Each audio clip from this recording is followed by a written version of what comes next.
Oh my gosh, I completely forgot about Heartland this year. Did I miss it? It's okay, Nate. You didn't miss anything. It was actually virtual this year. Oh, phew. The red carpet? What about the red carpet? Well, I missed getting all dressed up and being a reporter. Oh, Nate, you can still get dressed up. I mean, I voted for you for Real Deal's best dressed. Aw, thank you. Well, put your Mr. Rogers sweater on and we'll hop on over to Heartland.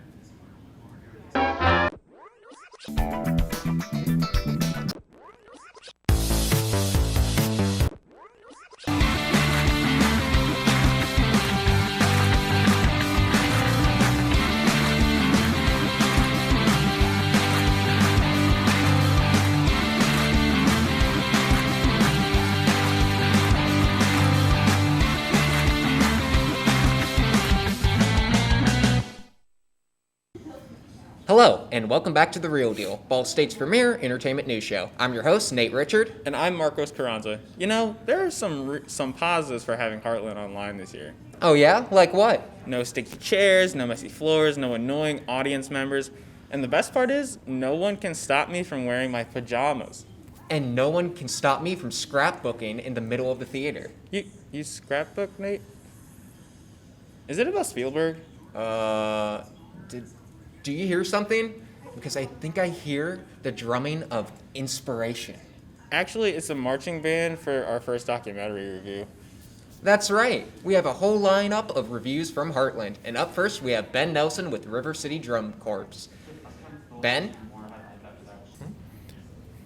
Thanks, Nate.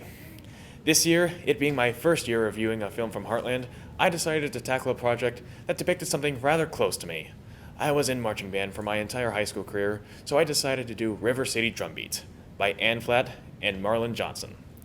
River City Drumbeat is a powerful story of music, love, and legacies set in the American South. Edward Nardi White devoted his life to leading the African American drum corps he co-founded with Zamba Nkrumah in Louisville, Kentucky, 3 decades ago.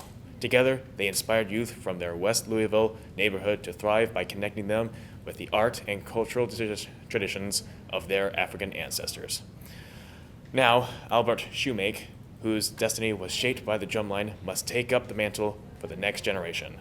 Meanwhile, student drummers Imani, Jalen, and Emily navigate adolescence and life changes. River City Drumbeat follows this creative community of mentors, parents, and youth making their way in a world where systemic forces raise obstacles to fulfilling their dreams. Because of the more personal take I had with my previous experience in this field, I certainly felt a lot more for these people because I had to deal with the pressure of holding up to marchers past and had to learn how to teach the next generation how to hold up that same mantle for them. All in all, I would say that River City Drumbeat is a must-see on the festival circuit. Back to you, Marcos. Thanks, Ben, for that inspirational review. You know, I'm really glad that movies can provide a sense of escapism from our world right now. I think we can all use some uplifting entertainment. Yeah. So next up we have 76 Days, a COVID-19 story. Oh, God, no! Please, God, no. I can't handle this. It's gonna be okay, Nate. It's about the amazing healthcare workers in Wuhan, so they got this. They got the social distancing, all the vampire sneezes, and all the hand sanitizer. Vampire sneeze? Who am I? The Count? You know, like, there, I want to suck your blood. For Gen Z, it's the dab. Oh, I get it now. Well, I hope that Parker gets it too. Nate! No, not COVID. The vampire sneeze. I know that Parker Prime Plus Premium is big competition for Netflix, but this is too far. You can't hope that someone gets sick, Nate. Well, I speak to my lawyers at Netflix. Let's have Parker talk about his take on 76 Days. Take it away. Out of all the media that we consume now, it's nearly all entertainment. Ultimately, there's not much substance that we can use to grow in the middle of this pandemic. Unless, of course, we're watching a documentary about how the virus has affected our lives.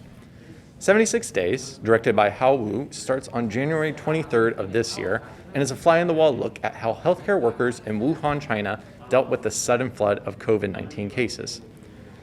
76 Days also starts with a gut punch. The very beginning films a woman wailing to say goodbye to her father one last time, all while his body is being prepped to be sent to the morgue. Healthcare workers are physically holding her back because the risk of contamination is too high. This one moment highlights the emotional core of the entire documentary.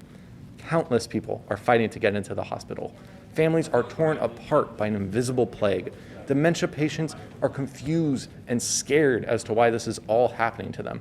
All the while, the only connection we have with the healthcare workers is their heartbroken eyes as they're covered in full-body PPE.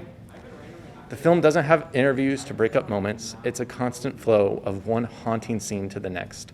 Each scene sheds a new light on this catastrophe, but it also shows the quiet moments in the hospital that is just as distressing as the others.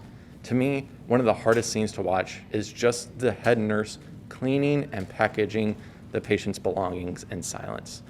The ID cards, wallets, phones with pictures of family on the cover. It's every person who died in that hospital and their own life, their own struggles, all bound within a couple everyday items.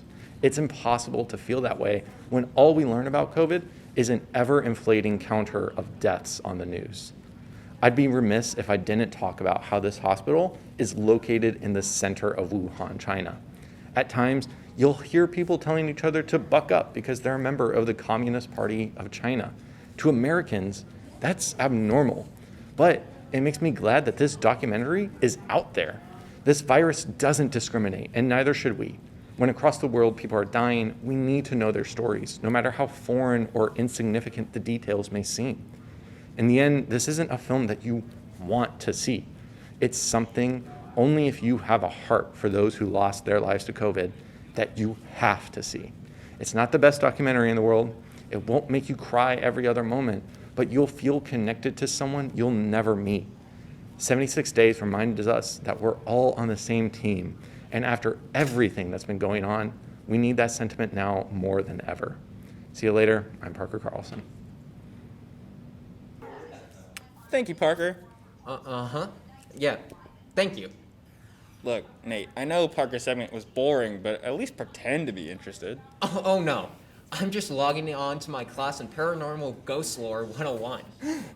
Don't worry, it's not that scary. This unit we're on is only over the Book of the Dead and post-death communication. I know the scariest thing of all is Ball State's Wi-Fi. No, hold on. You can't just do that on a phone.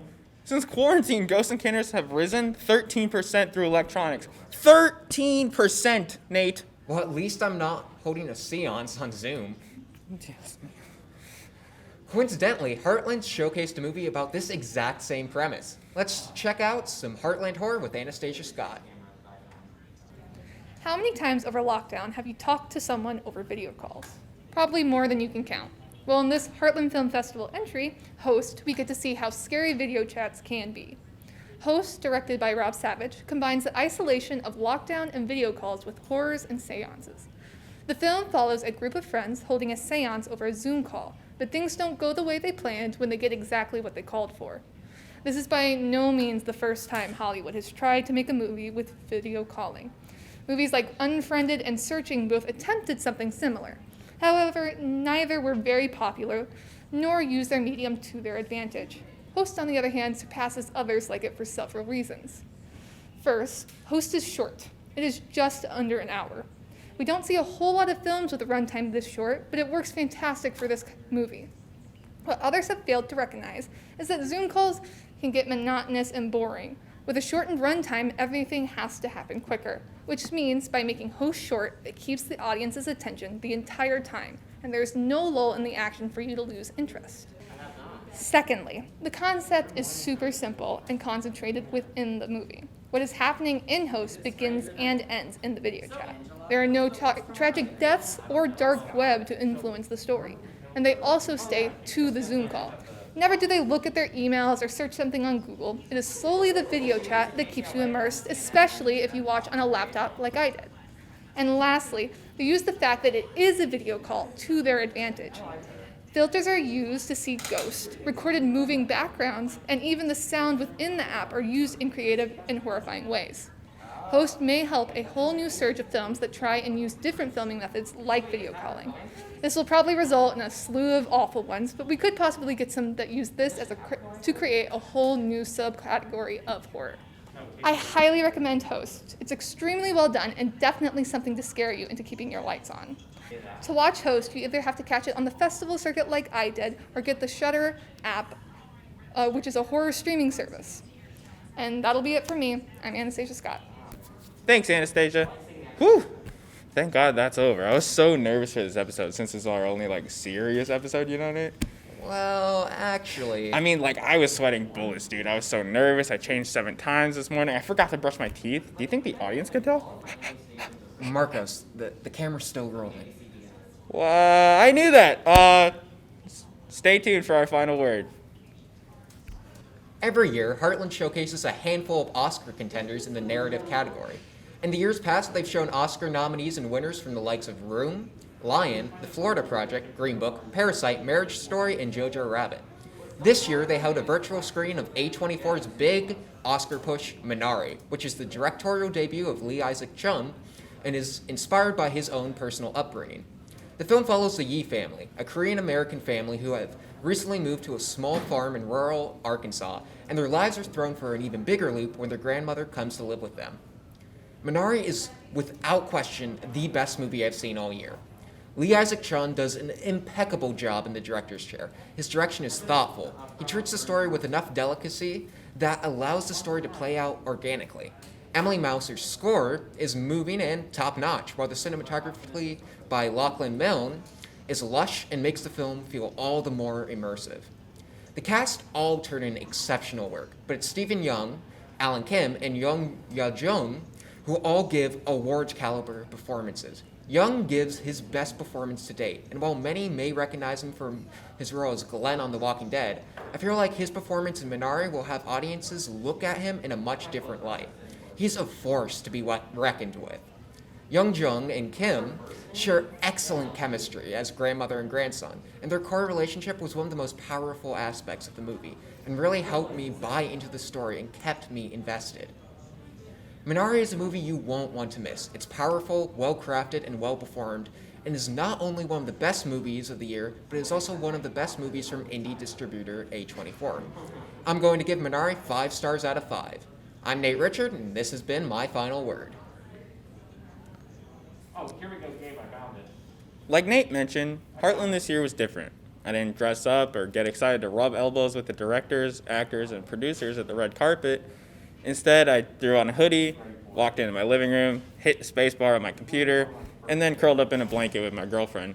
And I actually really enjoyed myself. I only saw a couple of films this year, but the one I want to talk about today is The Outside Story, a film directed by Kazimierz Nazokowski and starring Brian Tyree Henry and Sequoia Martin Green of Atlanta and The Walking Dead fame, respectively. The film follows Charles Young, a video editor homebody who just broke up with his girlfriend.